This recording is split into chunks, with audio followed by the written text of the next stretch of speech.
Forget the fairy tales. Forget the gleaming armor, the white horses, and the conveniently scalable tower walls. If you dig into actual history, you'll find a distinct lack of knights slaying dragons to rescue princesses.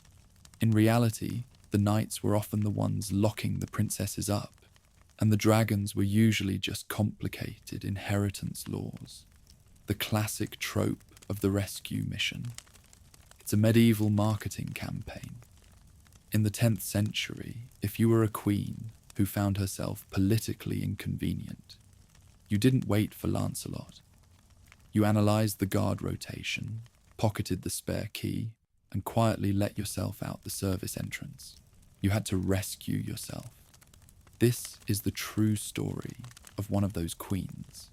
A story that proves that sometimes the most effective rescue tool isn't a sword, but patience, observation, and a profound lack of enthusiasm for your new husband.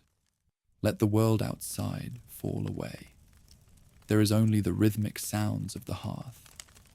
'Tis the year 937. Queen Bertha of Burgundy is 30 years old, and her husband, King Rudolph of Burgundy, is dead. The castle is a hollow thing, full of echoes. The usual noise of life, the clatter from the kitchens, the shouts of guards in the courtyard, the music and laughter in the great hall has been swallowed by a vast, heavy silence. All that remains is the low, monotonous drone of monks chanting in the chapel.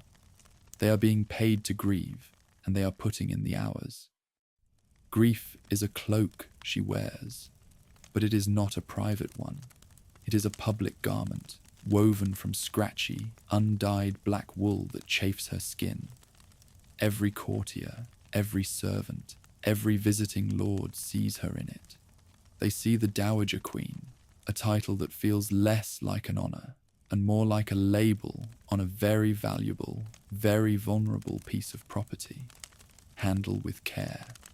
Contents may include a kingdom. She walks the corridors, her thin leather shoes whispering on the cold stone floors. The tapestries have been taken down from the walls, a sign of mourning, and the bare stone seems to soak up every bit of warmth, leaving only a damp chill and the scent of incense and old rain. She holds the small hands of her children, Conrad and Adelaide. Conrad, the new king, is just a boy. His hand is warm in hers, but it feels so small to be holding the weight of a kingdom. She feels the eyes of the court on her. They are not eyes of pity, they are calculating. A king's death is a stone dropped into a still pond. The ripples of power spread, and everyone watches to see where the loot will wash up. She is the center of that ripple. A queen without a king is considered, essentially, an administrative oversight, and her son, the little king, is a prize. She can feel the unspoken question in the air, hanging thicker than the smoke from the sputtering tallow candles. Who will claim them? Who will steer their ship? In this new, cold world, she is no longer just Bertha. She is the keeper of an inheritance, the guardian of a bloodline. Her private sorrow is a political problem to be solved, and the men of her husband's council, with their grave faces and quiet, serious discussions, are already looking for the solution. They are looking for a new king, not for Burgundy, but for her, a powerful husband to protect the boy king's throne. Because apparently, a kingdom is like a heavy jar, and a woman's hands are simply too delicate to manage it alone. They need a strong hand to steady the realm, or more accurately, a strong hand to put a lid on Bertha. She sits in her chamber, the solar, where a small fire sputters in the hearth, doing little to fight the chill. She looks at her children, their faces pale in the dim light, and she knows that her own feelings are a luxury she can no longer afford. The thread of her life is no longer her own to spin. It has been taken from her hands, and is now being woven into a new and deeply unsettling political tapestry. A tapestry with a foreign king at its center, a man from the south, a man of ambition and endless energy, a man called Hugh. The decision is made, not by her, but for her. Just months after her husband's death, she is to be married again, to Hugh of Arles, the King of Italy, a man who was, not so long ago, a political rival to her late husband's house. It is a knot tied not of affection, but of pure, cold strategy, a merger-acquisition, 10th century style. The goal? To bind the kingdoms, to secure her son Conrad's inheritance from this very man's ambitions. It's the political equivalent of adopting a wolf so he won't eat your sheep. The journey south is an unraveling of everything she knows. The crisp, clean air of the Burgundian mountains, scented with pine and snow, slowly gives way to a softer, warmer air, thick with the smell of dust, olives, and generalized anxiety.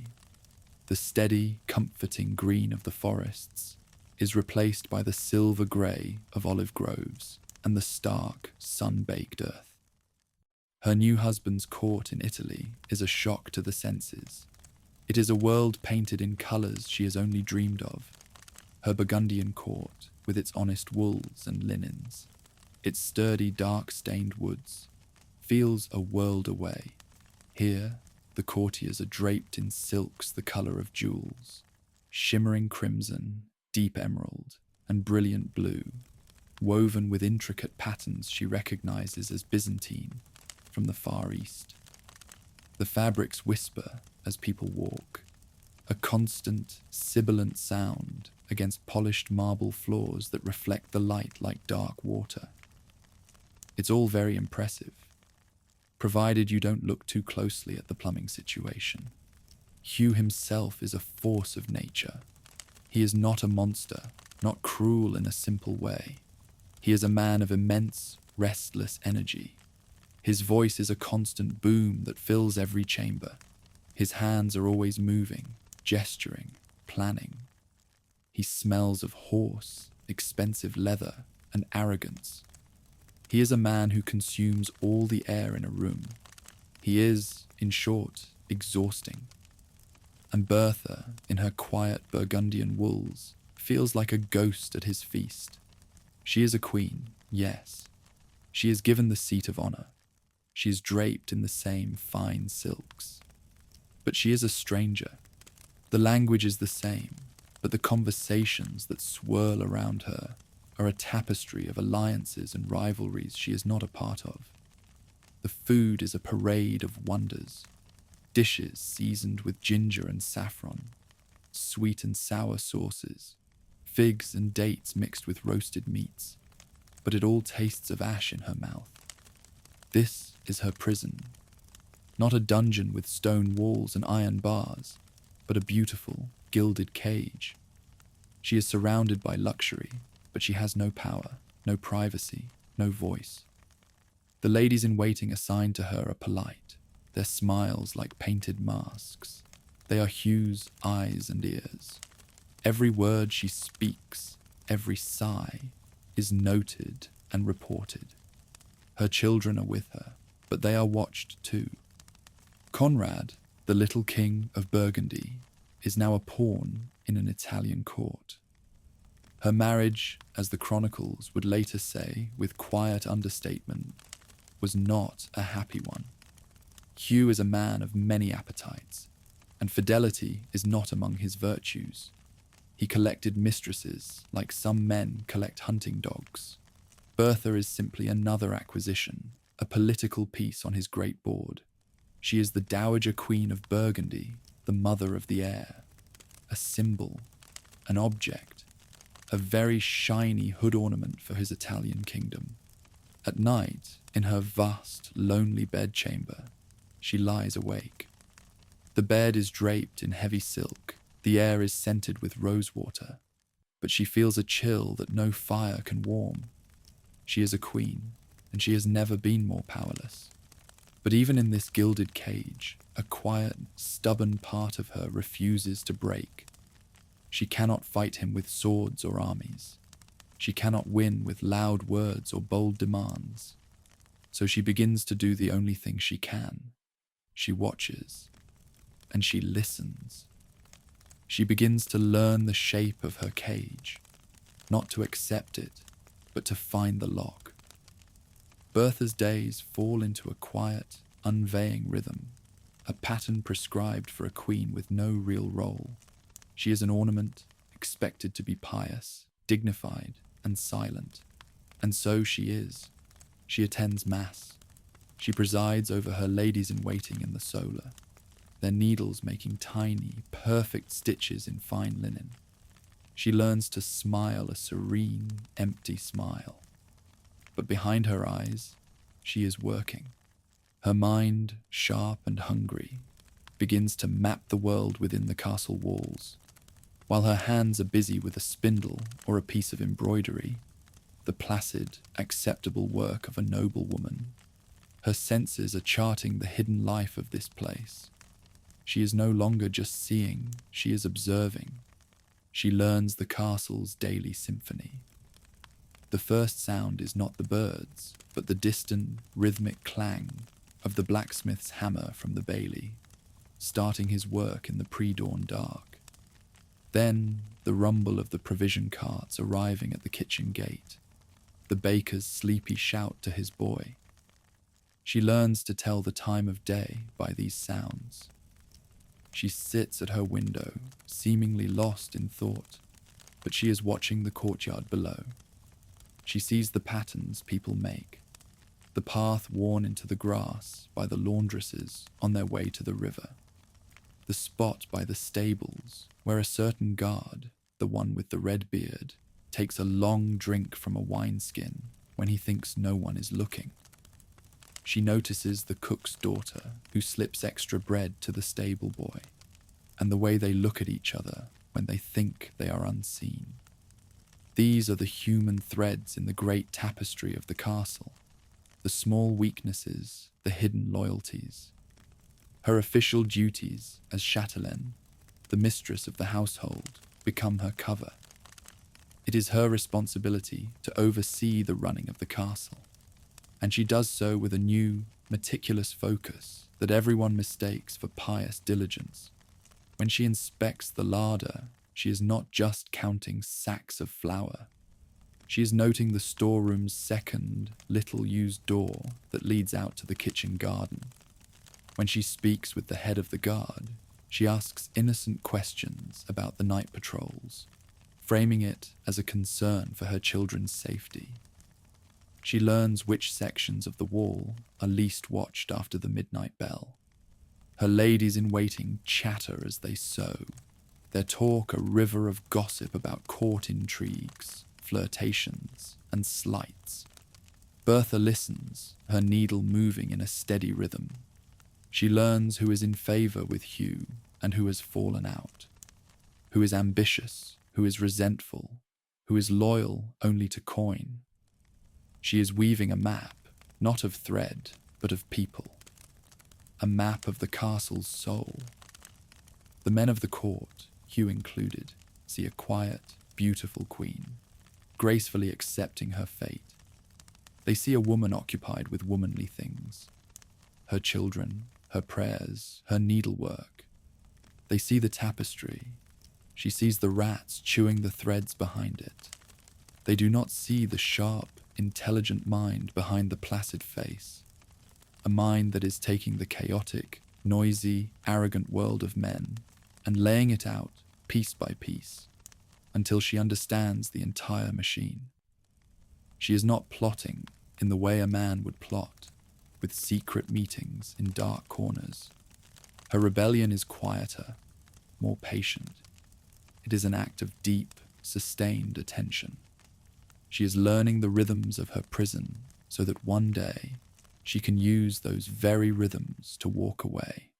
She is finding the loose threads, the weak stitches in the fabric of Hugh's power. And all the while, her hands are calm.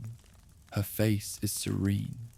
She is the perfect picture of a captive queen, and that is her greatest weapon. The map in Bertha's mind is now complete. She knows the castle's rhythms, its secrets, its people. The time for observation is ending, and the time for quiet action has begun. Her plan is not a single, dramatic act, but a series of small, careful stitches, each one almost invisible on its own, but together forming a pattern of escape. She uses the routines of her life as a queen to hide her preparations in plain sight. Her chamber, the private space of a queen, becomes her workshop.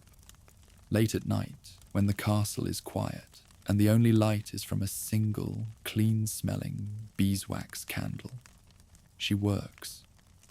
Her ladies believe she is at her prayers or reading. Instead, she is sewing.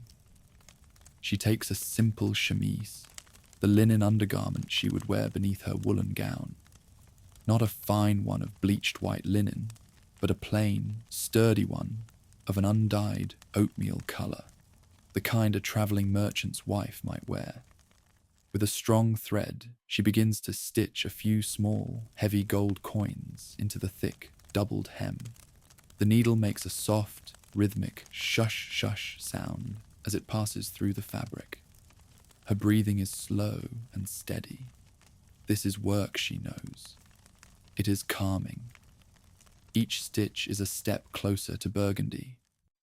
Her role as mistress of the household gives her access to the stores. No one questions her when she requests a small quantity of the hardest cheese, the kind that keeps for weeks. No one blinks when she asks for a handful of dried figs and a small sack of nuts from the larder.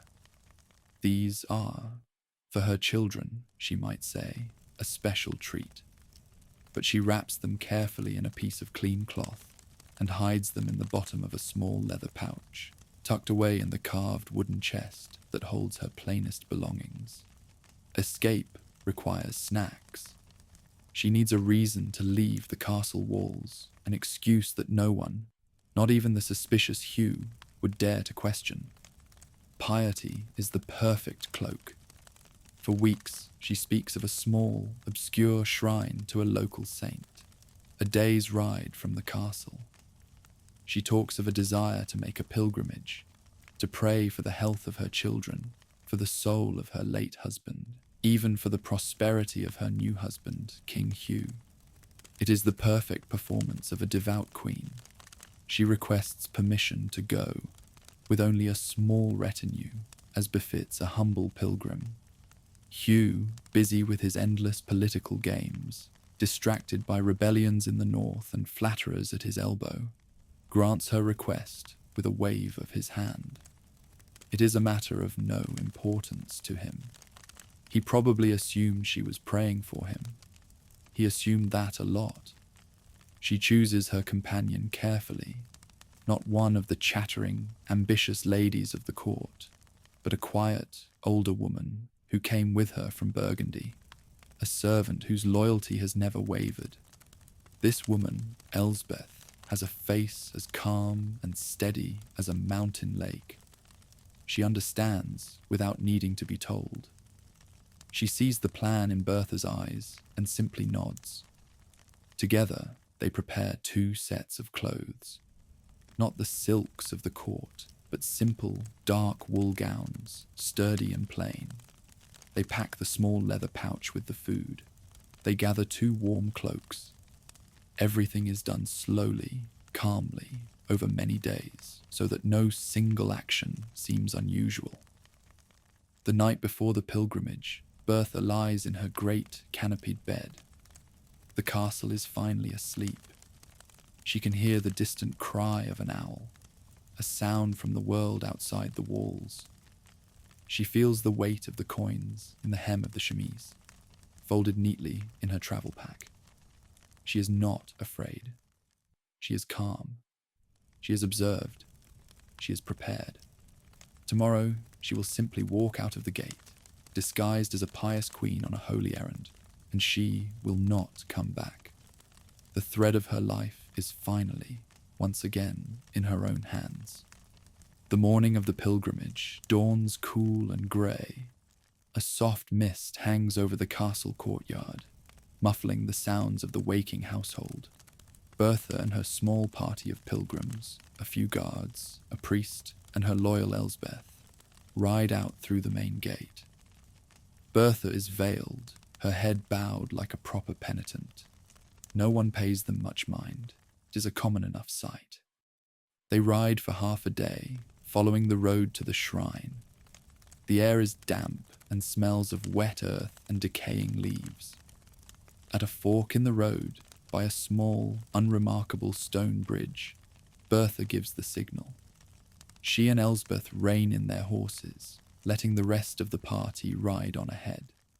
They murmur an excuse, a stone in a horse's shoe, a need to rest.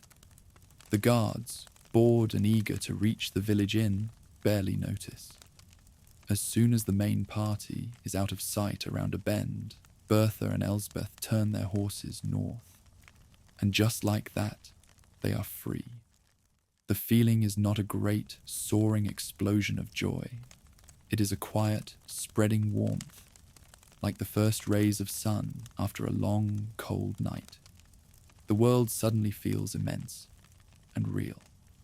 The oppressive weight of the castle, of being watched, of performing, simply dissolves into the mist. They ride steadily, avoiding the main roads, following shepherds' tracks and ancient forest paths. The world transforms around them. The sounds of the court, the chatter, the clanging armor, the forced laughter are replaced by a new symphony, the steady, rhythmic clopping of their two horses on the soft earth, the whisper of the wind moving through the tops of the pine trees, the sudden, startling call of a bird. At night, they do not sleep in inns. They find a sheltered place, a small clearing in the woods or the lee of a rock outcropping. They build a small, smokeless fire. The crackle of the twigs, the soft pop and hiss of the burning wood is the most comforting sound Bertha has ever heard.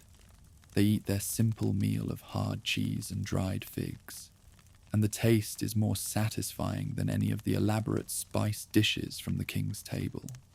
The journey is an unspooling of all the tension she has held for so long. The sensory world, which had been a source of alienation and pain in Italy, is now a source of profound comfort. She notices everything: the rough, honest texture of the woolen blanket she wraps around herself at night, the clean, sharp scent of crushed pine needles under her horse's hooves, the way the moonlight filters through the leaves, making patterns on the forest floor. She drinks cool, clean water directly from a stream, feeling the shock of the cold on her hands and the pure taste on her tongue. It is a simple act, but it feels like a sacrament. She feels the satisfying ache in her muscles after a long day of riding, a good, clean tiredness that has nothing to do with the soul-deep exhaustion of court life. She and Elsbeth barely speak. There is no need for words. They move together in a shared, silent understanding. They are two women alone in a vast landscape, but they are not afraid. They are too small, too insignificant in their plain, dark gowns, to be a queen and her attendant. They are just travelers, and in that anonymity, there is a profound sense of safety. Days bleed into weeks. The landscape slowly changes. The air grows crisper. The trees become more familiar. She is riding home, not as a prize to be traded or a widow to be protected, but as herself, a woman who has quietly, patiently, and completely rescued herself.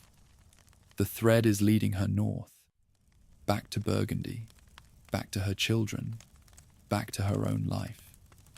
The air changes. It carries a familiar scent of pine and damp earth, the scent of home. One evening, from the crest of a hill, she sees the familiar shape of her own castle against the darkening sky.